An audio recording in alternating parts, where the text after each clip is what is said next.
Fala pessoal, sejam muito bem-vindos ao curso de revisão de questões do TEC 2021, um curso para você conquistar de forma definitiva seu título de especialista em cardiologia.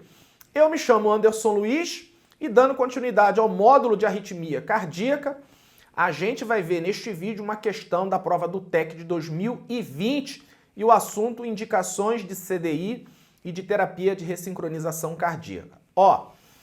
Todo ano cai na prova do TEC questões envolvendo indicações de CDI e de terapia de ressincronização cardíaca.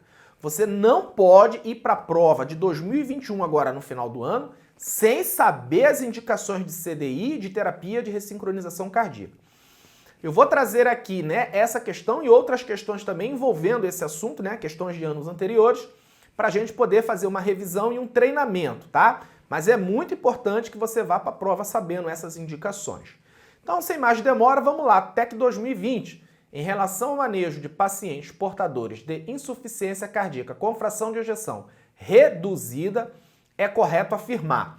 Então, é enunciado bem direto, bem curto, Ele quer aí a alternativa correta, então a gente destaca aí que ele quer a correta, em relação ao manejo de pacientes portadores de insuficiência cardíaca com fração de ejeção reduzida, tá? E aí quando a gente vai para as alternativas, tá? Da letra A até a letra E, perceba que ele aí está se referindo às indicações de CDI ou de terapia de ressincronização cardíaca, tá? Por isso que a gente vai fazer aí uma revisão sobre esse assunto.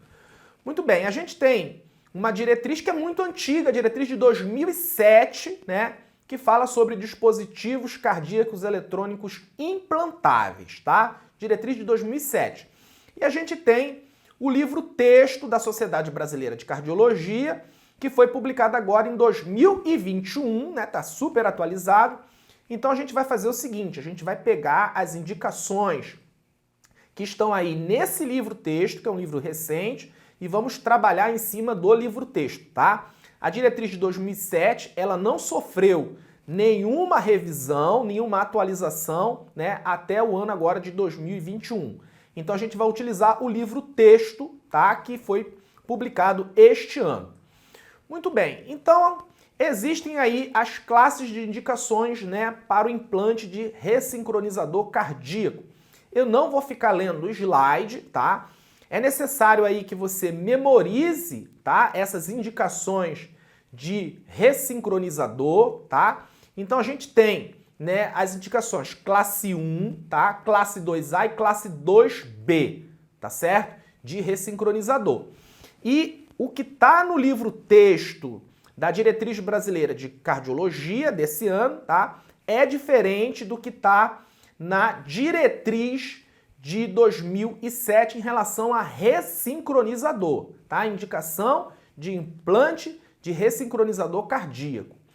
Já a indicação de CDI, de cardiodesfibrilador implantável, indicação de CDI, no livro-texto da Sociedade Brasileira de Cardiologia de 2021 está igualzinho ao da Diretriz Brasileira de 2007. Igualzinho, tá?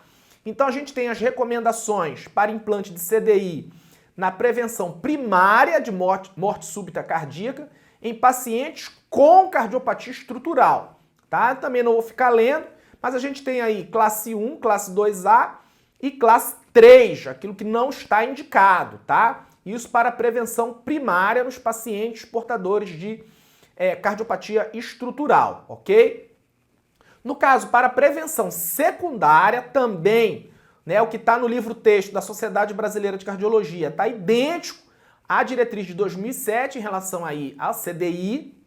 E aí, na prevenção secundária, também, em pacientes com cardiopatia estrutural, a gente tem as classes 1, classe 2A e classe 3, aquilo que não é indicado, tá certo? Você tem que saber isso, tem que ler isso aí várias vezes, tá? Tentar memorizar de alguma forma, fazer aí as questões de provas anteriores para poder, você acertar esse tipo de questão na prova agora do TEC de 2021, tá?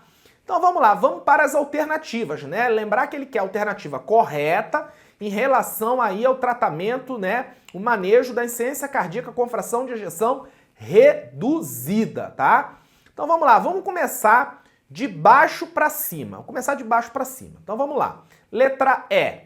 Pacientes com insuficiência cardíaca, fração de ejeção reduzida, sintomática, com fração de ejeção menor que 35% e doença neoplásica avançada e metastática podem se beneficiar de terapia de CDI, né? Então, paciente que tem, né, uma insuficiência cardíaca, fração de ejeção reduzida, menor que 35%, mas tem doença neoplásica avançada e metastática, pode se beneficiar com CDI? Então vamos lá para ver, a diretriz está aí, ó, né? Nas recomendações para implante de CDI na prevenção primária, está lá, classe 2A.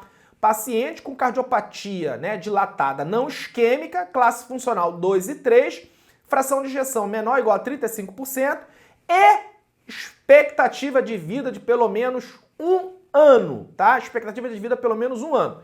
Então, a letra E não pode ser. Paciente com doença neoplásica avançada e metastática não tem indicação aí de CDI, então a gente corta a letra E. Letra D.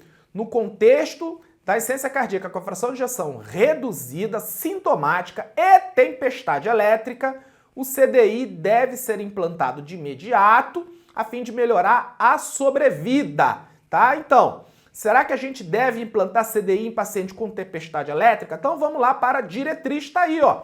Classe 3, tá? Que não está indicado. Na TV incessante, né? E aí, muito lógico, vai implantar um CDI nesse paciente, o paciente vai ficar tomando choque toda hora. Então não está indicado nesse cenário, tá? Então a letra D, né, o paciente aí com tempestade elétrica, não está indicado aí o CDI, tá? Então a gente corta. Letra C. O cardioversor desfibrilador implantável, CDI, como profilaxia primária de morte súbita, está indicado na cardiopatia isquêmica e após 2 semanas de infarto do miocárdio com disfunção ventricular esquerda grave, fração de ejeção menor que 35%. E aí, no paciente pós-infarto, né, com 2 semanas, já dá para indicar CDI nesse paciente, se ele tiver a fração de ejeção em menor que 35%? Vamos para a diretriz, tá aí, ó. Classe 1 na prevenção primária, tá? Sobrevivente de AM há pelo menos 40 dias ou com cardiopatia isquêmica crônica, sob tratamento farmacológico ótimo, sem isquemia miocárdica passível de tratamento por revascularização cirúrgica ou percutânea e expectativa de vida de pelo menos 1 ano, com fração de ejeção menor ou igual a 35%, classe funcional 2 e 3, ou fração de ejeção menor que 30%, menor ou igual a 30%, e classe funcional 1, 2 e 3. Ou ainda, aquele paciente com fração de ejeção menor ou igual a 40%, com uma taquicardia ventricular não sustentada espontânea, ou ainda naquele paciente com taquicardia ventricular sustentada indutível ao estudo eletrofisiológico. Então tá aí, né, destacando aí que tem que ser nos pacientes sobreviventes de AM, né, só tá indicado após 40 dias e se o paciente, né, estiver com um tratamento clínico, né, totalmente otimizado, sem isquemia miocárdica, né, passível de tratamento cirúrgico ou ainda através de intervenção percutânea, tá? E tem a fração de ejeção menor ou igual a 35%, né? Ou fração de ejeção menor igual a 30%, ou ainda a fração de ejeção menor ou igual a 40%, né? Sempre aí dentro desse contexto, né, em relação à classe funcional ou então em relação à arritmia ventricular, tá? Então, na letra C, né, ele diz aí após 2 semanas, né? Então não é após 2 semanas, é após o quê? 40 dias. Então a letra C não é, a gente corta. Letra B, a terapia de ressincronização cardíaca está indicada para pacientes sintomáticos, classes funcionais 3 e 4, com terapia farmacológica otimizada, independente da duração do QRS. Aí ele já foi para ressync, né? Ressincronização, tá? E aí, está indicada para os pacientes classe 3 e 4 com terapia farmacológica otimizada, independente da duração do QRS? Será independente? Não, a gente vê aí que nas indicações de ressincronização, né, tem a ver sim com a duração do QRS, tá? Tem a ver com a duração do QRS. Não só com a duração do QRS, como também com o bloqueio interventricular, ou seja, bloqueio de ramo esquerdo ou bloqueio de ramo direito. Os pacientes que mais se beneficiam são esses pacientes aí classe 1, né? Ou seja, é o paciente, né, sintomático, né, independente aí da classe funcional, no momento da avaliação clínica, e que apresentem bloqueio de ramo esquerdo com QRS maior que 130 milissegundos e fração de ejeção menor ou igual a 35%, tá? Outro paciente aí também, classe 1, são os pacientes com indicação de marca-passo convencional, com necessidade de estimulação ventricular por alto grau de bloqueio atrioventricular, como por exemplo um BAVT, e que apresentem fração de ejeção de menor ou igual a 40%, tá? Essas são as indicações classe 1 de ressincronização, tá? Mas perceba aí que tanto classe 1, né, como classe 2A, tá? Tem sim lá, né, a duração do QRS importa. Não está indicado, né, ressincronização com QRS menor que 120 milissegundos, tá? Então não está indicado com QRS menor que 120 milissegundos. Quando ele fala independente da duração do QRS, então a gente corta a letra B, tá? Não pode ser. Então só pode ser a letra A. Letra A, a terapia de ressincronização cardíaca está indicada para os pacientes com insuficiência cardíaca, fração de ejeção reduzida e com indicação de marca-passo por bloqueio atrioventricular avançado.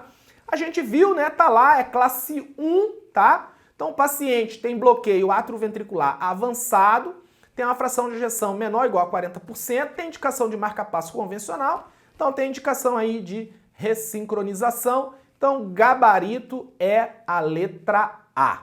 Muito bem, então chegamos aí ao fim de mais um vídeo aqui do nosso curso de revisão de questões do TEC 2021. Nós começamos aqui o assunto indicações de CDI e de terapia de ressincronização cardíaca, assunto muito importante. A gente ainda vai ver outras questões envolvendo aí as indicações de CDI e de ressincronização. Então, assim, tem que saber esse assunto porque é um assunto aí que você vai ver todo ano cai na prova do TEC. Espero que você tenha gostado. Forte abraço e até a próxima!